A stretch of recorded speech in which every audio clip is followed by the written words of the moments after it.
نحمدہ و نصلی علی رسولہ الکریم اما بعد فاعوذ باللہ من الشیطان الرجیم بسم اللہ الرحمن الرحیم ثم انزل علیکم من بعد الغم امنۃ نعاسا یغشی طائفۃ منکم وطائفۃ قد اہمتہم انفسہم یظنون باللہ غیر الحق ظن الجاہلیہ یقولون هل لنا من الامر من شیء قل ان الامر كله لله یخفون فی انفسهم ما لا یبدون لك یقولون لو كان لنا من الامر شیء ما قتلنا هاهنا قل لو كنتم في بيوتكم لبرز الذين كتب عليهم القتل الى مضاجعهم وَلِيَبْتَلِيَ اللَّهُ مَا فِي صُدُورِكُمْ وَلِيُمَحِّصَ مَا فِي قُلُوبِكُمْ وَاللَّهُ عَلِيمٌ بِذَاتِ الصُّدُورِ إِنَّ الَّذِينَ تَوَلَّوْا مِنْكُمْ يَوْمَ الْتَقَى الْجَمْعَانِ إِنَّمَا اسْتَزَلَّهُمُ الشَّيْطَانُ بِبَعْضِ مَا كَسَبُوا وَلَقَدْ عَفَا اللَّهُ عَنْهُمْ إِنَّ اللَّهَ غَفُورٌ حَلِيمٌ صدق اللہ العظیم۔ رب اشرح لی صدری ویسر لی امری واحلل عقدۃ من لسانی یفقہوا قولی آمین یا رب العالمین۔ سورہ آل عمران کے اس حصے میں ہم یہ دیکھ رہے ہیں غزوہ احد کے حالات پر جو اللہ تعالیٰ نے تبصرہ کیا ہے اس کی روشنی میں کہ کوئی بھی انقلابی جماعت جو نظام کی تبدیلی کے لیے کھڑی ہو اس کو کس قسم کی تربیت درکار ہوتی ہے اور کس طرح کے حالات سے گزارنے کے بعد اسے پختہ کیا جاتا ہے۔ یعنی یہ بات تو ہم مانتے ہیں کہ ابتلاء و آزمائش کے نتیجے میں ہی پختگی آتی ہے، اور وہ جو اقبال نے کہا کہ تو خاک میں مل، وہ جو جب تک ہے خام تو ہے مٹی کا ایک انبار، تو پختہ ہو جائے تو ہے شمشیر بے زنہار تو یہ پختگی پیدا کرنے کے لیے ظاہر ہے کہ مختلف حالات و واقعات سے گزرنا پڑتا ہے، لیکن وہ عام طور پر ہمارے ذہن میں رہتے نہیں ہیں، مستحضر نہیں رہتے، اور کچھ عرصے کے بعد آدمی سمجھتا ہے کہ بڑے پرامن طریقے سے یہ کام ہو جائے گا۔ تو یہ مقام ایسا ہے کہ جو بڑی تفصیل سے ہمارے سامنے یہ حقائق روشن کرتا ہے کہ نہیں، یہ یہاں پہ کسی بھی درجہ کا وہ گریس مارکس نہیں دیے جا سکتے۔ اللہ تعالیٰ اپنا فضل فرما کے جنت میں تو داخل کرے گا، لیکن یہ کہ دنیا کی اس کامیابی کے لیے کچھ ضروری ابتلاء ہے کہ جس سے گزارنا ہے، اور اس سے گزرے بغیر وہ مقصد نہیں حاصل ہو سکتا۔ محض تمہیں اقتدار دلانا مقصود نہیں ہے، بلکہ یہ کہ تمہیں ایک ایسی امت کے طور پر اقتدار دلانا ہے کہ جو دنیا کی امامت کا فریضہ سر انجام دے سکے اور پوری دنیا میں اللہ کے دین کا اور اللہ کے عدل کا، اللہ کے دیے ہوئے عدل کا بول بالا کر سکے۔ تو اس کے لیے بڑی کٹھن قسم کی تربیت درکار ہے، اور ان مراحل میں پھر اللہ تعالیٰ کسی بھی درجے میں کوئی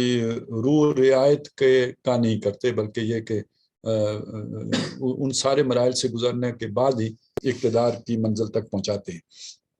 تو ہم دیکھ رہے تھے کہ مسلمانوں کے حوالے سے جو بھی کچھ نظم کی مسائل پیدا ہوئے تو ان کے حوالے سے اللہ تعالیٰ کی طرف سے پھر دنیا میں جو بھی اس کے نتائج نکلے ان کو روکا نہیں گیا، ان کو نکلنے دیا گیا تاکہ مسلمانوں کی اچھی طرح سے تربیت ہو جائے۔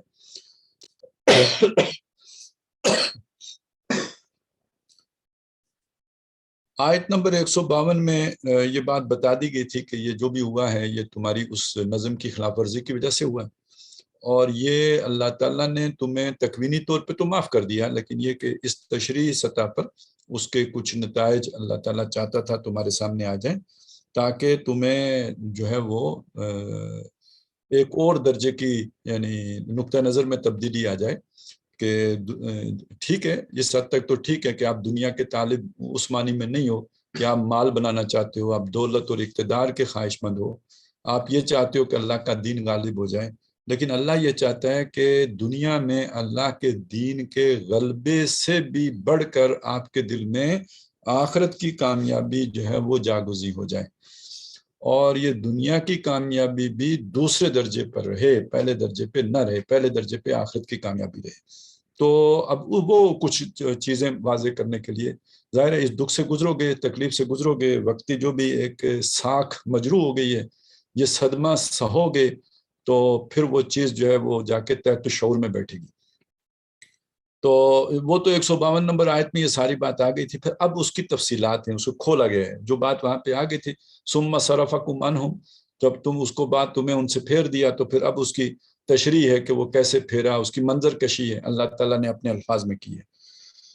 تو ہم نے پڑھ لیا تھا کہ یہ ہوا کہ جب مسلمانوں کے پاؤں اکھڑ گئے، پھر وہ پہاڑ پہ چڑھ گئے، تو اللہ تعالیٰ نے فرمایا فَأَصَابَكُمْ غَمًّا بِغَمٍّ لِكَيْ لَا تَحْزَنُوا عَلَىٰ مَا فَاتَكُمْ، تو غم کے اوپر غم پہنچایا، اور پھر اس کے بعد بتایا جہاں سے ہم آگے چل رہے ہیں، اگرچہ کہ اس کا بھی ترجمہ ہم نے کر لیا تھا، لیکن یہ کہ وہ وقت تنگ ہو گیا تھا تو کچھ تشریح رہ گئی تھی، تو جو آج کرنا مقصود ہے، اس لیے میں دوبارہ اس کو کا اعادہ کر رہا ہوں۔ فرمایا ثم انزل علیکم من بعد الغم امنا، پھر اللہ تعالیٰ نے تمہارے اوپر اتارا غم کے بعد، اس تنگی کے بعد، اس تکلیف دہ صورتحال کے بعد،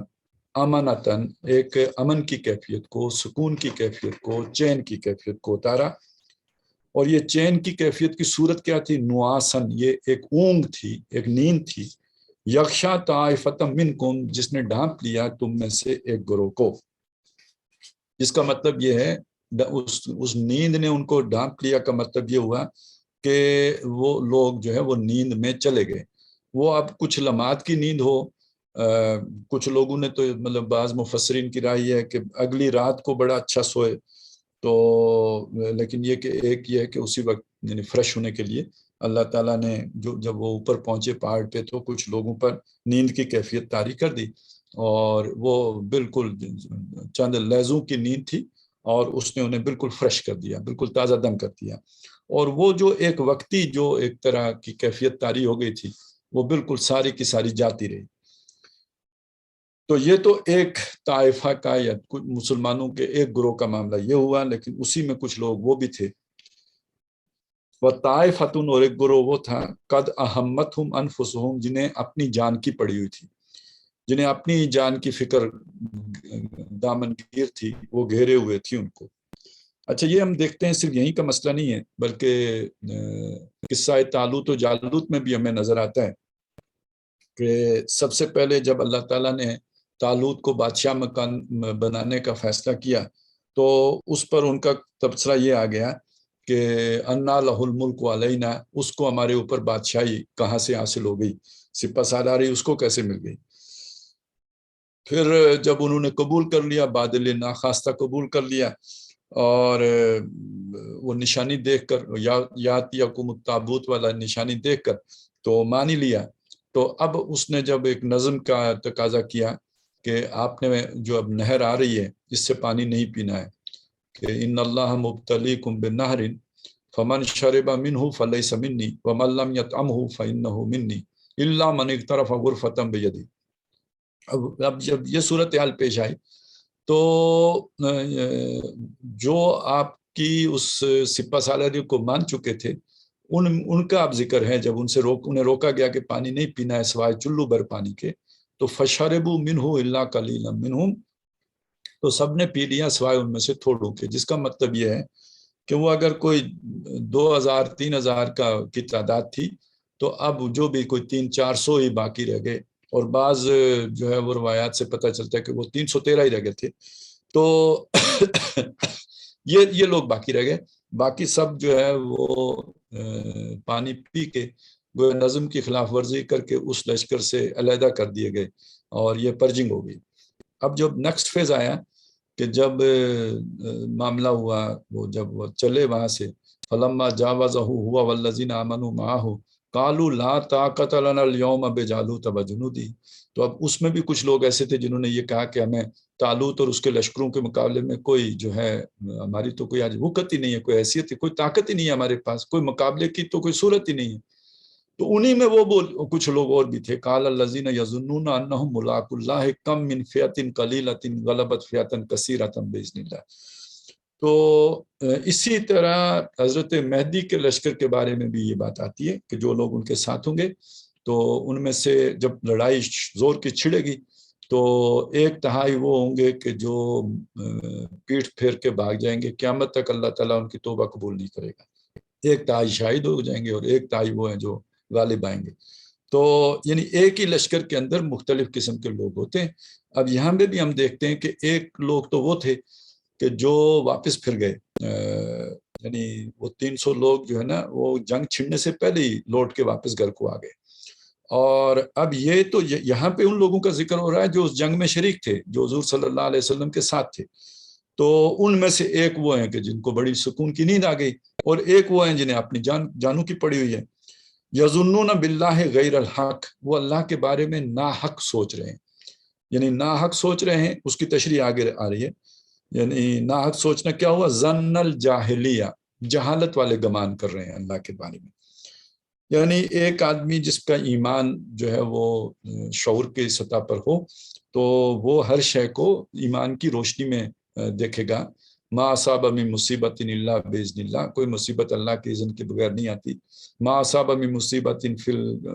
فی انفسکم فی الارض وفی انفسکم، نہ زمین میں نہ خود تمہاری جانوں پر کوئی مصیبت آتی ہے، الا من کتاب من قبل ان نبرأہا، وہ ظاہر ہونے سے پہلے ہی ایک کتاب میں لکھی ہوئی ہے، یعنی اس نے تو ہونا ہی ہوتا ہے۔ تو یعنی بندہ مومن کی اپروچ یا سوچ تو یوں ہوتی ہے کہ جو بھی ایک واقعہ ہو گیا، ماشاء اللہ کانا وما لم یشاء لم یکن، جو اللہ نے چاہا وہ ہوا، جو اللہ نے نہیں چاہا وہ نہیں ہوا۔ اب یہ کہ یہ کیوں ہوا، تو یہ نہیں کہ کوئی اللہ نے زیادتی کی، اللہ نے ظلم کیا، اللہ نے ناانصافی کی، بلکہ بندہ مومن کی سوچ یوں ہوتی ہے کہ میں نے کیا تقصیر کی تھی، میری کیا کمی تھی، میری جدوجہد میں کیا خرابی تھی جس کی وجہ سے یہ ہوا، تو وہ ساری اس کا رجحان اپنی طرف ہوتا ہے۔ تو یہ ہے وہ، یعنی یہ ایمان والی سوچ ہے۔ اس کے برعکس سوچ جو ہے وہ گلے شکوے والی سوچ ہے۔ وہ یہ سوچ ہے، اس میں اس طرح کے خیال بھی آ جاتے ہیں کہ بھئی یہ اللہ تعالیٰ نے ہمارے ساتھ کوئی زیادتی کی ہے، یا یہ کہ یہ جو اللہ کے نبی ہیں تو یہ کیا واقعی اللہ کے نبی ہیں؟ اللہ اپنے نبیوں کے ساتھ یوں کرتا ہے تو یہ کیوں ہو گیا؟ یعنی اپنے بارے میں سوچنے کے لیے تیار نہیں ہوگا، بلکہ یہ سوچے گا کہ یہ جو لیڈرشپ ہے اس کی وجہ سے یہ ہوا ہے، یا فلاں لوگوں کی وجہ سے یہ ہوا ہے، تو ان کی کمی کی وجہ سے یہ ہو گیا ہے۔ اگر وہ اللہ پر نہیں بھی ڈالے گا اور نیچے آئے گا بھی تو اپنی طرف نہیں آئے گا، بلکہ اپنے ارد گرد آئے گا، ادھر ادھر دیکھے گا کہ ان کی وجہ سے یہ ہو گیا ہے۔ تو یہ خواہ اب رسول پر اس طرح کی جو ہے وہ ظن کیا جائے یا اللہ پر کیا جائے، یہ جہالت کے گمانوں میں سے ہے۔ اور دوسرا یہ کہ ایک بات یہ بھی کہ یہ پلاننگ اگر یوں نہ تو یوں ہوئی ہوتی، اور اس طرح نہیں تو اس طرح ہوئی ہوتی تو پھر ٹھیک ہو گیا ہوتا اور یہ نہ ہوتا۔ تو جب بات ہو گئی ہے تو اس کے علاوہ کیا ہونا تھا؟ یہی ہونا تھا، اس کے سوا کچھ نہیں ہونا تھا۔ تو بہرحال اس کا ایک دوسرا رخ بھی ہے کہ جو کچھ بھی ہوتا ہے وہ خیر ہوتا ہے، لیکن یہ کہ جب اللہ کے نبی جیسی شخصیت جماعت میں موجود ہو تو وہ اس کا الزام یا دوش لیڈرشپ کو نہیں دیا جا سکتا۔ وہ کہیں لوور رینکس میں ہی کوئی خرابی ہوئی ہوگی جس کی وجہ سے یہ ہوا، وہاں تو یہ سمجھا جائے گا۔ لیکن یہ کہ جب غیر نبی کا معاملہ ہو، اور خاص طور پر جو آج ہمارا دور ہے، اس میں بھی بعض واقعات ایسے ہوتے ہیں، اس میں بھی کچھ ظن الجاہلیہ سے بچنے کی بھی ضرورت ہے، لیکن اس کا جو ایک مفہوم مخالف بنتا ہے وہ بھی کوئی صحیح نتیجہ برآمد نہیں کرتا۔ مثلا ہمارے سامنے یہ بات رہنی چاہیے کہ ابھی 9/11 کے بعد کچھ حکمران، مسلمان حکمرانوں نے کچھ کافر طاقتوں کا ساتھ دینے کا فیصلہ کیا، نتیجے کے طور پہ مسلمانوں کا بہت سا نقصان ہوا، مسلمان مملکتوں کا، مسلمان افراد کا، عامت الناس کا نقصان ہوا، جانے گئی ہیں۔ تو اب یہ جو ان کا فیصلہ تھا، نمبر ایک تو یہ کہ وہ جب فیصلہ ہو گیا اور یہ سب کچھ ہو گیا تو ہم یہ تو سمجھیں گے کہ یہی اللہ کی منشا تھی اور یہی اللہ کی کتاب میں لکھا ہوا تھا، تکوینی طور پر یہی طے تھا، اس کو کسی کی پلاننگ ٹال نہیں سکتی تھی، یہ ہونا ہی تھا۔ لیکن دوسری طرف یہ نہیں سمجھ سکتے کہ ان حکمرانوں نے جو کچھ کیا وہ ٹھیک تھا۔ یہ انہوں نے اپنے لیے کانٹے بوئے ہیں، آخرت کے لیے بھی، دنیا کے لیے بھی۔ تو اب اس سے یہ نتیجے بھی بعض لوگ نکال لیتے ہیں کہ جی چونکہ یہ اللہ کا فیصلہ تھا، یہ ہونا ہی تھا، لہٰذا یہ جو کچھ بھی انہوں نے کیا وہ بھی ٹھیک تھا۔ نہیں، یہ اس میں پھر وہ بات ذہن میں رکھیے، وہ جو ڈاکٹر صاحب ایک واقعہ سنایا کرتے تھے کہ کچھ صاحب جا رہے تھے، جو مجذوب قسم کے آدمی جو کہتے جاتے تھے جو او کرے سو ہو، اور جب کسی نے پتھر مار دیا انہوں نے مڑ دیکھا تو اس نے کہا میری طرف کیا دیکھتے ہو، جو او کرے سو ہو۔ تو اس کا جواب انہوں نے بہت پیارا دیا کہ مجھے تو پتھر اللہ کے مارے ہی لگا ہے، اللہ نہ چاہتا تو نہ لگتا، لیکن یہ کہ میں دیکھ رہا تھا بیچ میں منہ کس کا کالا ہوا۔ تو کچھ لوگ منشا تو اللہ کی ضرور پوری کرتے ہیں، لیکن اپنا منہ کالا کر کے پوری کرتے ہیں، وہ ان کے لیے باعث اجر نہیں ہوتا، باعث عذاب ہوتا ہے۔ اور اس میں بہت بڑی دجالیت ہے اور فریب ہے کہ جب وہ اسے خضر پر قیاس کرتے ہیں، اس لیے کہ خضر نے لڑکا مار دیا تھا، وہ اب شر ہے، خضر نے کشتی پھاڑ دی تھی، وہ بھی شر ہے، تو خضر نے یہ کر لیا تھا۔ تو اب وہ سمجھتے ہیں کہ ہم بھی اگر کسی کا گھر تباہ کر دیں، کسی کا ملک تباہ کر دیں، کوئی اور اس طرح کا جو ہے وہ غلط کام کر دیں، تو وہ ہم سے بھی نہیں پوچھا جائے گا، کیونکہ اللہ نے ہمیں اتنا بڑا عہدہ دیا ہوا ہے۔ جب اتنا بڑا عہدہ دیا ہوا ہے تو گویا ہم خضر وقت ہیں، تو نہیں بھائی، آپ انسان ہو، آپ سے پوچھا جائے گا، اور آپ کا جو ہے نا محاسبہ شریعت کے دائرے کے اندر ہوگا۔ تو یہ ذرا ایک چیز ہے جو سمجھ لیں کہ ظن الجاہلیہ کی یہ مختلف صورتیں ہیں۔ تو لیکن وہاں پہ چونکہ لیڈرشپ ایسی نہیں تھی کہ جس کے بارے میں کوئی ایسی سوچ ذہن میں آ سکے، تو وہاں پہ مسئلہ یہی ہے کہ وہ اگر یہ سوچا ہے کہ یہ لیڈرشپ کی غلطی کی وجہ سے ہوا، غلط پلاننگ کی وجہ سے ہوا، یا دوسرے لوگوں کی نااہلی کی وجہ سے ہوا، تو اس طرح کی اگر کوئی بھی سوچ آئی ہے تو یہ بھی جہالت کی بات ہے۔ اور اللہ کی طرف اگر ایسا کوئی گمان آیا ہے کہ اس نے زیادتی کی ہے اور ظلم کیا ہے اور یہ جو ہمارا نقصان کر دیا ہے، تو یہ بھی ظن الجاہلیہ ہی کے ذیل میں آئے گا۔ یہ غیر الحق ہے، یہ ناحق سوچ ہے جو اللہ کے بارے میں سوچی گئی ہے۔ اور آگے اس کی وہ تشریح کا ایک، یعنی اس کے جو بھی مختلف پہلو ہو سکتے ہیں ان میں سے ایک پہلو کو یہاں پہ بیان بھی کر دیا گیا۔ یقولون حل لنا من الامر من شیء، وہ کہتے ہیں امر میں سے ہمارا بھی کچھ حصہ ہے، حل لنا، ہمارا بھی کوئی اختیار ہے۔ حل لنا کا مطلب یہ ہے کہ وہ جو امر ہے اس میں ہمارا بھی کوئی اختیار ہے۔ اب امر سے مراد کیا ہے؟ یعنی جو فیصلہ سازی، جو منصوبہ سازی ہے، جو آپ نے کوئی پلاننگ کی ہے، جو آپ نے کوئی اسٹریٹجی بنائی ہے، جو آپ نے کوئی حکمت عملی ترتیب دی ہے، اس میں بس آپ کا استبداد ہے، آپ کا جبر ہے، یا آپ کے کچھ جوشیلے کارکنوں ہی کی بات مانی جائے گی، کہ یا یہ کہ اس میں کوئی ہماری بھی مشورہ، ہماری بھی ماہرانہ رائے کو آپ کو یہ اہمیت دینے کے لیے تیار ہوں گے۔ اچھا، اصولی طور پہ یہ بات تو اسی طرح ہے کہ مسلمانوں کا تو یہ وصف بیان ہوا ہے وَأَمْرُهُمْ شُورَىٰ بَيْنَهُمْ، کہ ان کے معاملات باہمی مشاورت سے طے ہوتے ہیں۔ تو اب یہاں یہ مشاورت سے آگے فیصلہ سازی میں اپنے اختیار کی بات کی جا رہی ہے۔ تو کیا ہمارا بھی تو ایک سوچ تھی نا، ہماری بھی ایک رائے تھی، ہم آخر جہان دیدہ لوگ ہیں اور ہم نے بڑی بڑی جنگیں دیکھی ہوئی ہیں، تو ہماری رائے پر عمل کیا گیا ہوتا تو یوں نہ ہوتا۔ اب اس کے پیچھے ایک پوری تفصیل ہے جو بیان کی جاتی ہے کہ جو غزوہ احد سے پہلے جو بھی مشاورت ہوئی تھی، تو اس میں جب رائے لی گئی تو جو غالب اکثریت تھی اور جو جوشیلے لوگ تھے ان کی رائے ایسی ہی تھی کہ ہم باہر نکل کے لڑیں گے۔ کچھ لوگوں کی ایسی رائے ضرور تھی کہ ہم جو ہے وہ محصور ہو کے ہمیں لڑنا چاہیے، اور آگے یعنی ایک اختلاف ہو جاتا ہے۔ بعض لوگوں کے خیال میں نبی صلی اللہ علیہ وسلم کی اپنی رائے بھی ایسے ہی تھی جو آپ نے بیان بھی کر دی تھی، اور ایک رائے کے مطابق نہیں، آپ نے بیان نہیں کی تھی، آپ کی جو بھی رائے تھی آپ کے دل میں تھی، اور جب آپ نے غالب رائے اس طرف دیکھی ہے تو آپ گھر سے جب تیار ہو کے واپس آئے ہیں، تو اب حضور صلی اللہ علیہ وسلم کی اس کیفیت کو دیکھ کر، اس وقت کی صورتحال کو دیکھ کر، تو ان لوگوں نے اپنی رائے سے رجوع کرنے کی کوشش کی کہ جنہوں نے جوش جذبے میں رائے دی تھی، تو لیکن حضور نے فرمایا جب نبی عزم کر لیتا ہے تو پھر اس کے بعد جو ہے وہ جب عمل درآمد شروع ہو گیا تو اس کے بعد پھر وہ ارادہ تبدیل نہیں کرتا۔ تو یہ اس چیز کی طرف اشارہ ہے۔ اسی پر عبداللہ ابن ابی اپنے 300 ساتھیوں کو لے کے پھر جنگ سے ہٹایا تھا۔ اور یہ جو آیات آ رہی ہیں یہ عین حالت جنگ کے موقع پہ نہیں نازل ہو رہی، بلکہ یہ کہ اس کے بعد بھی کچھ واقعات گزرے ہیں۔ اب آپ سوچئے کہ ایک آدمی 300 آدمیوں کو لے کے واپس آ گیا ہے، اور اس کے بعد مسلمانوں کے 70 شہید بھی ہو گئے ہیں، اور شکست جو ہے وہ ہزیمت میں بدلی ہے۔ تو اب اس کے بعد وہاں باقاعدہ ایک کمپین چلائی گئی ہے، کیونکہ عبداللہ ابن ابی کوئی محض کوئی ایک رائے کا مسئلہ ہی تو نہیں تھا نا، وہ تو ایک ڈسٹرکٹیو فورس تھی، وہ تو ایک پارٹی ود ان پارٹی، اور جسے آپ کہیں کہ وہ ایک اپوزیشن جو ہے وہ لے کے چل رہا تھا۔ لہذا جب اس کے ہاتھ یہ بات آ گئی تو اس نے تو پھر ایک پوری کمپین لانچ کی، اور آگے جو چیزیں کھل جائیں گی کہ یہ جو زیادہ تر تو اسی کی اس کمپین کا جو جواب دیا جا رہا ہے، خاص طور پہ جو اگلا رکوع ہے 17واں رکوع کی پہلی آیت ہی اگر آپ دیکھیں کہ یا ایھا الذین آمنوا لا تکونوا کالذین کفروا وقالوا لاخوانہم اذا ضربوا فی الارض او کانوا غزا لو کانوا عندنا ما ماتوا وما قتلوا، تو یعنی ایک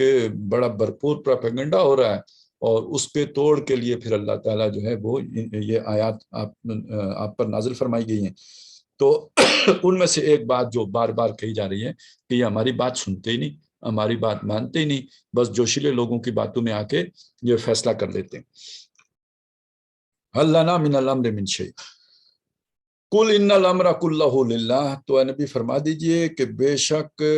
امر، فیصلہ سازی کا اختیار کل کا کل اللہ ہی کے پاس ہے۔ اور یہاں جیسے کہ بات آگے بھی کھل جائے گی، اور یہاں پہ بھی محسوس ہو رہا ہے کہ دنیا میں تو اللہ تعالیٰ نے ظاہر ہے فیصلہ انسانوں کو بھی کرنے کا اختیار دیا ہے عالم تشریع میں، اور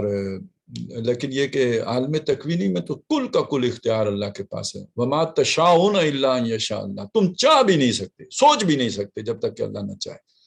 تو اس اعتبار سے یہاں تو پتہ بھی جنبش نہیں کرتا اللہ کے اذن کے بغیر، لہٰذا ان الامر کلہ للہ، امر کل کا کل اللہ کے پاس ہے۔ یعنی اس چیز کو یوں سمجھیے کہ ایک علمی طور پر سمجھنا ایک علیحدہ بات ہے، لیکن صحابہ کرام کو یہ عملی طور پر سمجھا دی گئی، اور ان کو ان مختلف مراحل سے گزار کر یہ بات گویا سکھا دی گئی، اور اس کا بڑا گہرا ربط و تعلق ہے اقامت دین کی جدوجہد کے ساتھ۔ اس میں اونچ نیچ آتی ہے، نشیب و فراز آتے ہیں، حالات میں جو تغیر و تبدل ہوتا ہے، اپس اینڈ ڈاؤنز اس میں لگے رہتے ہیں، لہٰذا جب تک یہ چیزیں بھی شعور کی سطح پر اجاگر نہ ہوں، جو جسے ہم کہتے ہیں صبر کے ساتھ اور استقلال کے ساتھ اور استقامت کے ساتھ بندہ ڈٹا رہے، یہ ممکن نہیں رہتا۔ وہ جو ہے وہ ایک نفسیاتی مسائل کھڑے ہو جاتے ہیں، اور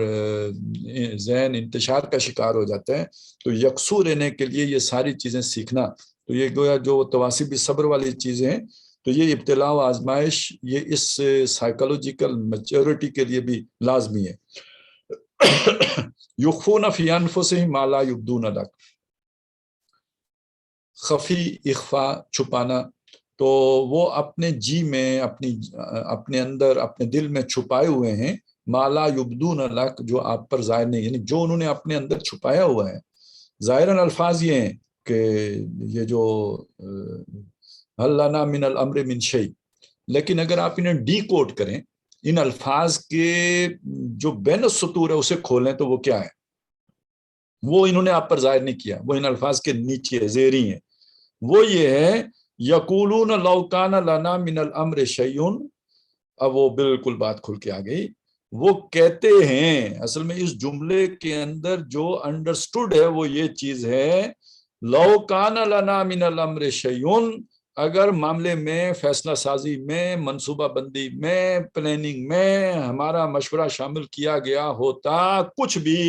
ما قتلنا ہا ہنا، ہم یہاں پہ مارے نہ گئے ہوتے۔ اب ما قتلنا، حالانکہ وہ تو زندہ ہیں، جو یہ قول، یعنی جن کے دل میں یہ قول ہے، یا جنہوں نے وہ بات کہی ہے هل لنا من الامر من شیء، وہ خود تو زندہ ہے، لیکن وہ یہ کیوں کہہ رہے ہیں ما قتلنا، ہم نہ مارے گئے ہوتے؟ تو وہ اس یعنی ہمدردی جتانے کے لیے، یہ ہمارا ہی خون ہے، ہم مارے گئے ہیں، یعنی ہمارا بھائی مارا گیا ہے تو ہم مارے گئے ہیں۔ تو وہ جیسے ہے نا جی کہ ایک انسان کا قتل ساری انسانیت کا قتل ہے، تو اسی طرح ہمارا جو بھی آدمی مارا جائے، وہ گویا ہم، یعنی بہت بڑھ چڑھ کر ہمدرد بن کے، خیر خواہ بن کے، اور زیادہ جو ہے وہ درد رکھنے والے بن کر، تو وہ اپنا آپ پیش کر رہے ہیں کہ ہمیں آپ سے بہت ہی دکھ ہے اور بڑا افسوس ہے کہ ہم مارے گئے، ہمارے بچے مارے گئے، ہمارا خون زمین میں گرا ہے، تو اگر ہماری بات مانی گئی ہوتی تو ہم نہ قتل کیے گئے ہوتے، ہاں ہونا یہاں پہ اس جگہ۔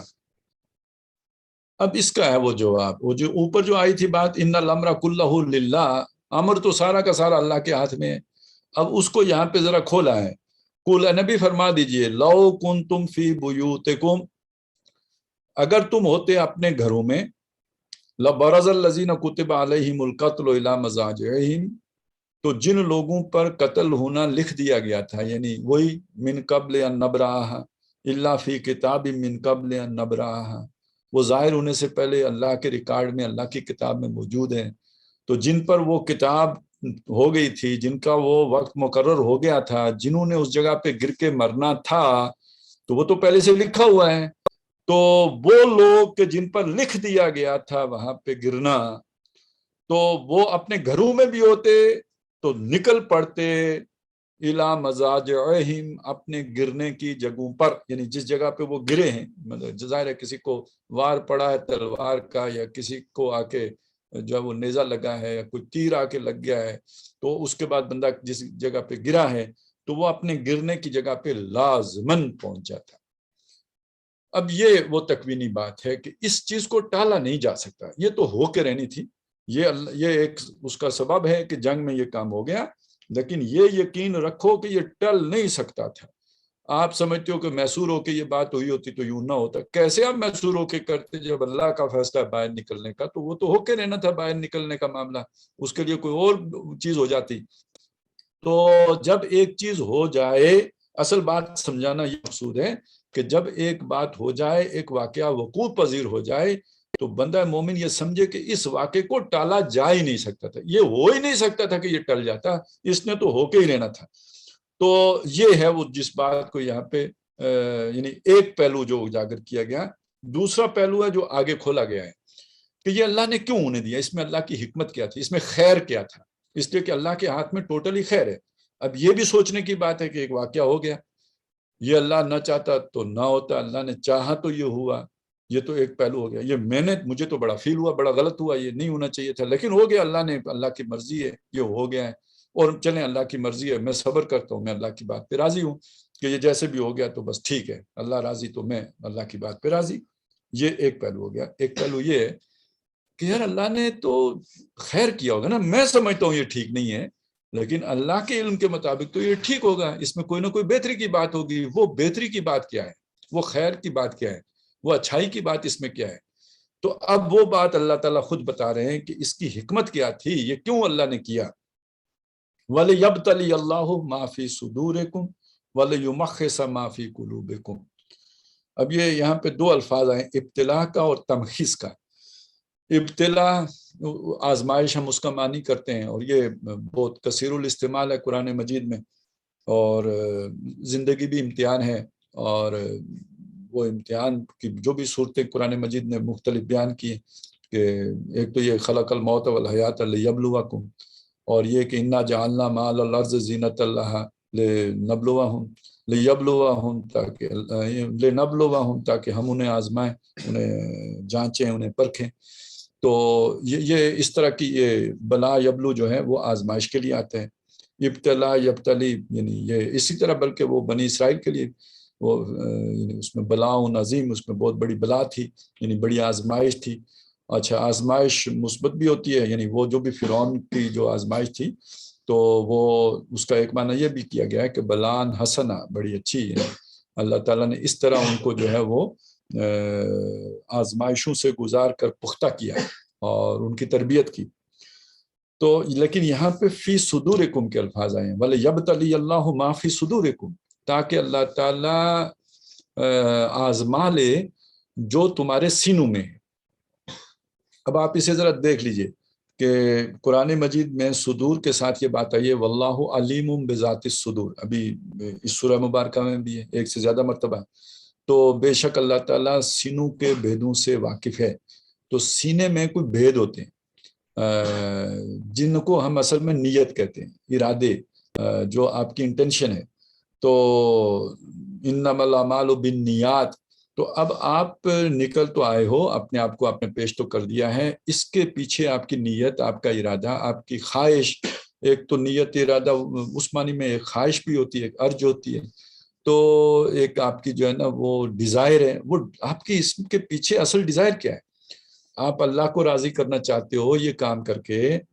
آپ دنیا میں کامیابی چاہتے ہو، آپ مال و دولت کے خواہش مند ہو، آپ اقتدار کے خواہش مند ہو. یعنی یہ یوں سمجھیے کہ یہ اوپر سے نیچے کی طرف ہم آ رہے ہیں. سب سے بلند تر بات تو یہ ہے کہ آپ کی جو بھی نیت ہے، ارادہ ہے، خواہش ہے کہ میں یہ کام کروں، اللہ راضی ہو جائے. اس کے علاوہ یہ بھی ہو سکتی ہے دوسرے نمبر پہ جنت مل جائے. تیسرے نمبر پر یہ ہے کہ دنیا میں مسلمانوں کو اقتدار حاصل ہو جائے، اسلام کا بول بالا ہو جائے. تو چوتھے نمبر پہ یہ کہ چلے مجھے بھی اقتدار حاصل ہو جائے گا، میری بھی جو ہے وہ ذرا تھوڑی ہو جائے گی، شوشہ بن جائے گی، اور وہ ارج ٹو ڈومینیٹ اس کے پیچھے آ جائے. تو اب یہاں سے وہ بالکل سطح سے نیچے کی پھر اب وہ سفلا جذبات جو ہیں وہ گویا شروع ہو جائیں گے. یہ سب کچھ جو بھی ہوگا یہ ہوگا سینے میں، یہ کسی دوسرے کو نہیں معلوم. یہ پتہ کیسے چلے گا؟ اچھا، بڑی مزے کی بات ہے کہ جیسے انما الاعمال بالنیات ہے، تو اسی طرح انما الاعمال جو یہ اعمال ہیں تو وہ ان کے بے خواتیمہا، وہ اپنے اختتام سے معلوم ہوتے ہیں کہ آپ کی نیت کیا تھی. یعنی وہ انجام سے پتہ چلے گا کہ وہ نیت کیا تھی. وہ کھل جاتی ہے جب انجام آتا ہے، تو اس وقت نیت کھل جاتی ہے. تو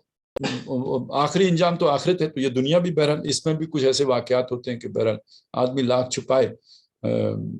وہ بے داغ ماضی اور وہ کر کے، تو جب اقتدار مل جاتا ہے تو پھر پتہ لگ جاتا ہے کہ بندہ کیا تھا.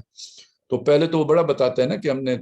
تبدیلی لانی ہے اور انقلاب کرنا ہے اور ایسا کرنا ہے اور ویسا کرنا ہے. لیکن جب انقلاب آ جاتا ہے، یعنی اقتدار مل جاتا ہے، تو پھر پتہ چلتا ہے کہ جی وہ اصل بات کیا تھی اور آپ کیوں آئے تھے. تو وہ جو آپ کے سینے میں ہے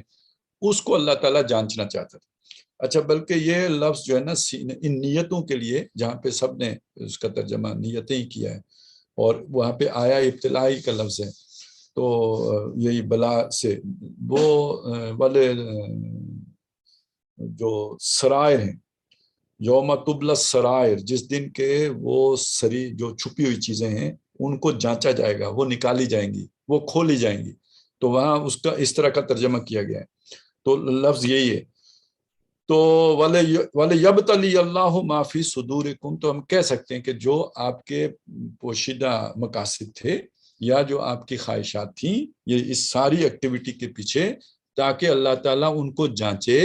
تاکہ اللہ تعالیٰ ان کو، اب یہاں پہ اگر آپ اسے بلان حسنہ میں لے کے آئیں گے، تو اگر اس میں کوئی تھوڑی بہت کسر تھی، کون تھی،